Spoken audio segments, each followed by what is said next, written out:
आज हम तीसरा चैप्टर स्टार्ट करेंगे। चैप्टर का नाम है dispersion and scattering of light. एक पार्ट इसमें डिस्पर्सन, विक्षेपण, स्कैटरिंग पहले भी पढ़ा होगा 9-10 में। इसका हिंदी होता है परिकिरणन। डिस्पर्सन पढ़ने के पहले पहला टॉपिक इसमें हम स्टार्ट कर रहे हैं, refraction at A prism. Prism से ही डिस्पर्सन करवाएंगे। ज्यादा फिगर जा बड़ा फिगर ठीक से देखिएगा, ध्यान दीजिएगा। प्रिज्म देखे होंगे 3 फेस रहता है। ग्लास का बना हुआ रहता है A, B, C। यहां पर क्या है? एयर। फिर किसका है? ग्लास। फिर क्या है? एयर। 2 रिफ्रैक्शन होगा। पहला होगा रेजर से डेंसर, दूसरा जाएगा डेंसर से रेजर। मान लो हम एक रेज इंसिडेंट किए PQ, ये अब सीधा जाता अगर एक ही में नहीं हो रहा था। यहां पर एक नॉर्मल डाल दिए। क्या है? रेजर से डेंसर टुवर्ड द नॉर्मल। इसके अंदर चल जाएगा। नॉर्मल का नाम दे रहा है ON1। ये रे इंसिडेंट कौन हुआ? इस पर Q1। इसी O से यहां पर फिर एक नॉर्मल डाल दिया, N2 नाम दिया। ये सरफेस नहीं रहता तो सीधा जाता। अगला केस देखो उल्टा है। डेंसर से किसमें जा रहा है? रेजर। इसमें क्या होगा? अबे फ्रॉम दी, इधर निकल गया। पहला इंसिडेंट किया PQ, ये भी सरफेस पर रिफ्रैक्ट हुआ किधर? QR की ओर। ये जो रिफ्रैक्टेड रे है दूसरा सरफेस के लिए क्या हो गया? Incident ray. वो आपका रिफ्रैक्ट किया अवे फ्रॉम दी नॉर्मल, किधर गया? RS। RS को क्या बोलेंगे? इमर्जेंट। अब जैसा आपको एंगल से भरते हैं, बहुत सारा एंगल है। ये आई मान लो, ये एंगल को R1, इसको हम R2 और ये एंगल को मान रहे हैं E। अब अलग अलग समझिए। फर्स्ट सरफेस के लिए एंगल ऑफ इंसिडेंस क्या हुआ? I। एंगल ऑफ रिफ्रैक्शन क्या हुआ? R1। सेकेंड सरफेस के लिए एंगल ऑफ इंसिडेंस क्या हुआ? R2 और एंगल ऑफ रिफ्रैक्शन क्या हुआ? E। अब एक एंगल और देखा, एंगल ऑफ डिविएशन। ए रे सीधा जाता लेकिन इधर गया, इतना कौन से मोड़ा? इसको ले रहा है Δ1। डेल्टा का मतलब angle of deviation. First surface के कारण डिविएट किया। सेकेंड सरफेस ए रे इधर जाता है लेकिन इधर गया तो इतना कौन से मोड़ा? इसको क्या मान रहा है? Δ2। Angle of deviation by second surface AC। अगर प्रिज्म को हटा देता ये रे सीधे जाता। अब इमर्जेंट किधर गया? RS। अगर इसको पीछे बढ़ाइए कहीं मिला, ये हो गया डेल्टा। इसको क्या बोलेंगे? Total angle of deviation. अब देखो ये Δ2 है तो सामने वाला ये भी एंगल क्या होगा? Δ2 होगा। एक और फिगर अपनी फिर समझो। फर्स्ट सरफेस के लिए इंसिडेंट रे कौन है? PQ। रिफ्रैक्टेड रे कौन है? QR। सेकेंड सरफेस के लिए इंसिडेंट रे कौन है? QR। रिफ्रैक्टेड रे कौन है? RS। पहला के लिए angle of incidence I, angle of refraction R1। Second के लिए एंगल ऑफ इंसिडेंस क्या हुआ? R2। एंगल ऑफ रिफ्रैक्शन क्या हुआ? E। फर्स्ट सरफेस से एंगल ऑफ डिविएशन क्या हुआ? Δ1। सेकेंड से एंगल ऑफ डिविएशन क्या हुआ? Δ2। और ये जो एंगल है डेल्टा, इसको कहेंगे टोटल एंगल ऑफ डिविएशन। और एक एंगल का और काम होगा ए को कहते हैं रिफ्रैक्टिंग एंगल ऑफ प्रिज्म, या सिंपली इसको क्या बोलेंगे? Angle of prism. फिगर समझिए रिफ्रैक्शन कैसे हुआ। अब आइए इस पर कैलकुलेशन करते हैं। कैलकुलेशन सिंपल कैलकुलेशन है। फर्स्ट देखिए, ये Δ1 है, Δ2 एक एंगल बना। ये बाहर वाला कौन करना है? डेल्टा। तो पहला इक्वेशन बना डेल्टा बराबर डेल्टा 1 प्लस कितना होगा डेल्टा 2। अब डेल्टा 1 और डेल्टा 2 का वैल्यू निकालें। यहां देखिए फिगर में ये एंगल आई है, ये आई बराबर होगा आमने सामने का कोण इसके, तो आई बराबर क्या होगा R1 प्लस कितना डेल्टा 1, तो डेल्टा 1 बराबर आई माइनस कितना हो गया R1। अब यहां देखो ये डेल्टा 2 है, इसके सामने कौन कौन हुआ R2 प्लस डेल्टा 2, यहां क्या लिख सकते हो ई बराबर R2 प्लस डेल्टा 2, इसलिए डेल्टा 2 बराबर ई माइनस क्या होगा R2। ई को क्या बोलेंगे एंगल ऑफ इमर्जेंस, जो फाइनली बात है। अभी डेल्टा 1 और डेल्टा 2 का वैल्यू किसमें पुट कर देंगे 1 में। अब देखो डेल्टा बराबर क्या हो जाएगा आई minus R1 plus E minus R2, इसको ऐसे लिखो आई प्लस ई, एक जगह करो minus R1 plus R2, equation number 2। अब आइए R1 प्लस R2 का हम वैल्यू कैलकुलेट करें, उसके लिए रफ फिगर जैसा बनाते हैं। देखिए उस मेन फिगर में देखो यहां पर ये है, यहां पर आपका Q है, ये है वो, ये है R। ये लाइन नॉर्मल है, इसलिए ये एंगल कितना डिग्री हो गया 90। ये भी नॉर्मल था, इसलिए ये एंगल कितना हो गया 90। क्वाड्रिलेटरल का चारों कोण का जानते हो कि एंगल का जोड़ कितना होता है 360 डिग्री, तो ये दोनों जोड़ने पर 180 ऐसे ही हो गया, तो बच गया ए और कौन कौन ओ, इसलिए angle A plus angle O को जोड़ोगे कितना एंगल हो जाएगा 180। अब एक और देखिए इस फिगर में क्यू ओ आर, एक एंगल है, ये R1 है, ये R2 है और एक एंगल ओ। इसका फिर देखो रफ फिगर हम बना देते हैं समझने के लिए। यहाँ Q है, R है, ये क्या है ये है R1, ये क्या है R2। अभी तीनों एंगल का जोड़ R1 plus R2 plus O, ये भी जोड़ोगे कितना होगा 180। अब इक्वेशन 3 और 4 को क्या कर देना है इक्वेट कर देना है। इक्वेट करने से क्या होगा R1 plus R2 plus O equal to A plus कितना वो कट गया दोनों साइड, तो एक रिजल्ट निकला R1 प्लस R2 बराबर कितना ए। बहुत सारा इक्वेशन आएगा, जो मेन इक्वेशन है उसको हम ABCD कर देंगे। इक्वेशन मान लीजिए कितना ए, अब ये वैल्यू किसमें पुट कर दो 2 में, putting this value in equation 2, तब रिजल्ट देखो क्या रहा डेल्टा बराबर आई प्लस ई माइनस ए। अब डेल्टा प्लस ए बराबर आई प्लस, एक रिजल्ट ई भी निकला में, इसको दे रहे बी। रिजल्ट का क्या रिजल्ट क्या निकला कि एंगल ऑफ डिविएशन और एंगल ऑफ फ्रिंज का जोड़ बराबर होता है एंगल ऑफ इंसिडेंस और एंगल ऑफ इमर्जेंस के जोड़ के बराबर। एक टॉपिक समझ गया। अब इसी में अगला टॉपिक समझ, बहुत सारा इसमें फॉर्मूला है।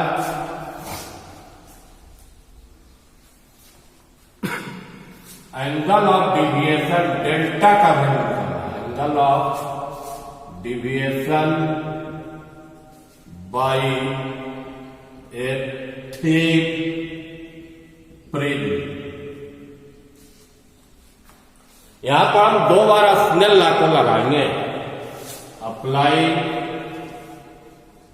Snell law. पहला सरफेस किसमें लगा रहे हैं ए बी, दूसरा बार किसमें लगाएंगे ए सी।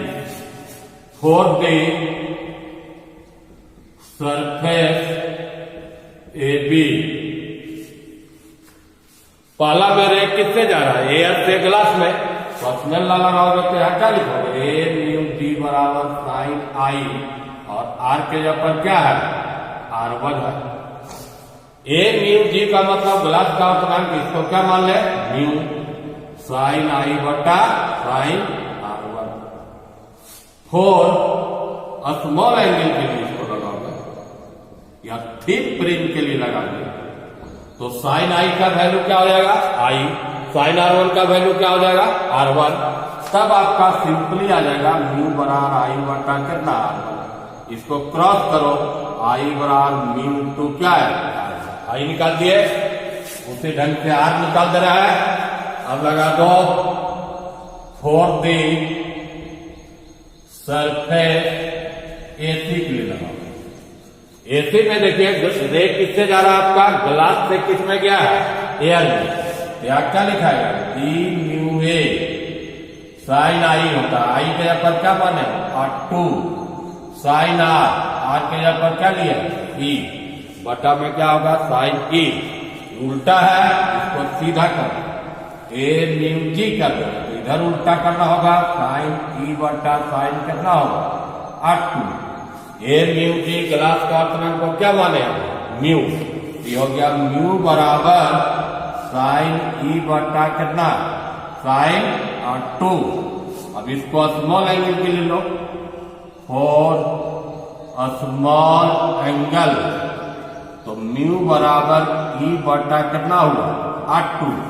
यहां से ई बराबर कितना आ गया म्यू टू आई का वैल्यू ई का वैल्यू। किस इक्वेशन में पुट करने जा रहा है equation B, putting the values of I and E in equation B. अब देखो इक्वेशन क्या हो जाएगा डेल्टा प्लस ए आई, आई का वैल्यू क्या निकाले है मीन टू R1, ई का वैल्यू क्या निकाले है मीन टू म्यू कॉमन ले लो R1 प्लस क्या हुआ R2। और इक्वेशन ए को देखिएगा, इक्वेशन ए क्या निकाले थे R1 प्लस R2 बराबर ए निकाले, किसका कितना वैल्यू हो गया इसका ए। तो डेल्टा बराबर ए उधर माइनस होगा, कॉमन ले लोगे तो म्यू माइनस 1 इंटू ए। इक्वेशन रिमेन है, इसको क्या लिए सी। तो थिन प्रिज्म का जो एंगल ऑफ डिविएशन होता है उसका वैल्यू होगा म्यू माइनस 1 इंटू ए। अब इसी में अगला टॉपिक होगा, यहां तक समझ गए आप लोग। एक आता है मिनिमम डिविएशन क्या है, मिनिमम डिविएशन बाय प्रिज्म, जिसको क्या से डिनोट किए डेल्टा। इक्वेशन बी क्या निकाले थे कि डेल्टा प्लस ए बराबर आई प्लस ई। ये तो कांस्टेंट है, आई चेंज करोगे तो उसके अनुसार क्या चेंज करेगा डेल्टा। एक तरह से समझो डेल्टा फंक्शन है किसका आई, आई पर डिपेंड करता। आई और डेल्टा के बीच में ग्राफ है, इधर एक्स एक्सिस लिया, इधर वाई हो गया, इधर ओरिजिन। ग्राफ का नेचर कैसा है देखो ऐसे आता, ग्राफ में क्या नेचर आया समझा है। यहां डेल्टा एम लिख रहा है, यहां आई बराबर ही, इधर किसका ग्राफ लिया है आई, वाई एक्सिस पर किसका लिया है डेल्टा। तो देखो ग्राफ का क्या नेचर है, जब आई का वैल्यू शुरू में बढ़ाते हैं तो डेल्टा का वैल्यू घटता है, घटते घटते जीरो नहीं आता, एक पार्टिकुलर वैल्यू जहां पर आई बराबर ई होगा वहां पर डेल्टा का वैल्यू मिनिमम होगा, जिसको क्या से डिनोट किए डेल्टा एल।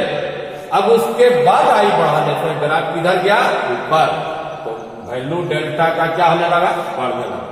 मतलब 3 चीज ग्राफ में शुरू स्टार्ट में क्या हुआ, आई का वैल्यू बढ़ाने से डेल्टा का वैल्यू क्या हो रहा है घट रहा है।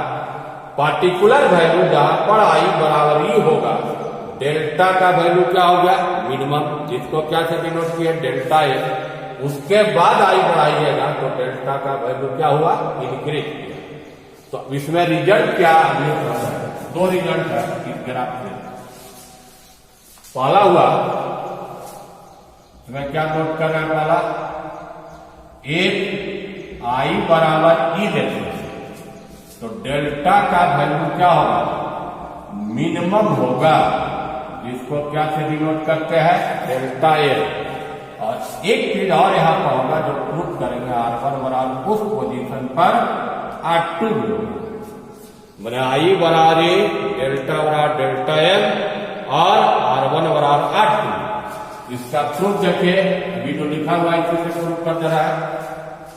प्रूफ अप्लाइंग स्नेल लॉ, ये भी के लिए लगा दिए, यही तक बात जरूरत है, यही तक का force surface A mu G बराबर क्या होगा, साइन आई बटा साइन R1, ये हटा देते हैं।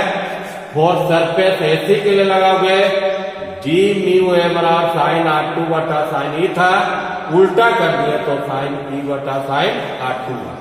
अब देखो ये म्यू जी, यहाँ भी क्या है, ये म्यू जी, दोनों इक्वेट कर लीजिए, तो साइन आई बटा साइन R1 बराबर साइन ई बटा कितना हुआ, साइन R2। अगर हम आई बराबर ई लोगे तो ये और यू क्या होगा, कट जाएगा, तो नीचे बराबर हो गया, साइन R1 बराबर साइन R2, इसलिए R1 बराबर क्या हुआ, R2। तो इसमें रिजल्ट देखें, जब आई बराबर ई होगा तो पहला कंडीशन डेल्टा और डेल्टा एम होगा, और R1 बराबर क्या होगा, R2। अब इसका अगला प्रूफ देखो, इसमें एक चीज और, तब डिस्पर्सन समझाएंगे इसमें क्या होता है। Refractive index of A prism, mu का वैल्यू कैलकुलेट करें। म्यू अभी क्या था, क्लास का दौरान म्यू बराबर क्या था, पहला सरफेस के लिए साइन आई बटा कितना था, साइन R1। अब आई और R1 का वैल्यू निकाल के प्रूफ कर रहे हैं। तो एक इक्वेशन देखे थे, इक्वेशन नंबर बी जो था कि डेल्टा प्लस ए बराबर आई प्लस क्या था, ई था। अभी कंडीशन लगा दो, आई बराबर ई लोगे तो डेल्टा बराबर क्या हो जाएगा, डेल्टा एल। तो क्या इक्वेशन हुआ, डेल्टा एल प्लस ए, आई के जगह पर ई के जगह पर आई बैठा तो कितना आई हो जाएगा, ये 2i। इसलिए आई बराबर ए प्लस डेल्टा एल बटा 2। अब R1 का भी वैल्यू निकालो, एक इक्वेशन ये देखो, ये क्या निकाले थे, R1 प्लस R2 बराबर ए। और अभी प्रूफ किया मिनिमम डिविएशन में R1 बराबर क्या है, R2। अगर R2 को R1 बैठाते हैं कंडीशन तो कितना R1 हो जाएगी, 2R1 बराबर क्या होगा, ये। तो R1 बराबर ए बाई कितना आया, 2। आई निकल गया, R1 निकल गया, इस इक्वेशन में पुट करो तो म्यू का वैल्यू निकल जाएगा, putting the values of I and R1 in the above equation, number देखिए ऊपर वाला इक्वेशन में पुट कर देना। तो म्यू बराबर साइन आई का वैल्यू निकाले हम A plus delta M by 2 divided by sine A by. इस फॉर्मूला से आगे न्यूमेरिकल बताएंगे, refractive index of prism sine A plus delta M by 2 angle है, नीचे में साइन ए बाई। ये आपको देखे हम रिफ्रैक्शन थ्रू प्रिज्म, उधर बहुत सारा फॉर्मूला निकाले। अब इसी पर आधारित जरा सा बताते हैं आपको डिस्पर्सन ऑफ लाइट क्या है और उसका क्या कारण है, आज यहां तक पढ़ेंगे। डिस्पर्सन ऑफ लाइट, प्रिज्म है, प्रिज्म से कोई व्हाइट लाइट नहीं है तो इस 7 कलर में बढ़ जाएगा।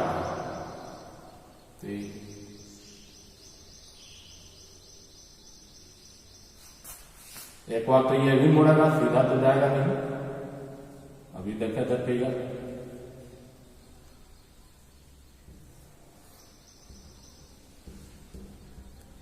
सबसे नीचे में violet, indigo, blue, green, yellow, orange और ग्रीन, ये कैसा लाइट हुआ? व्हाइट लाइट हुआ। ये आपका क्या हुआ? प्रिज्म हुआ।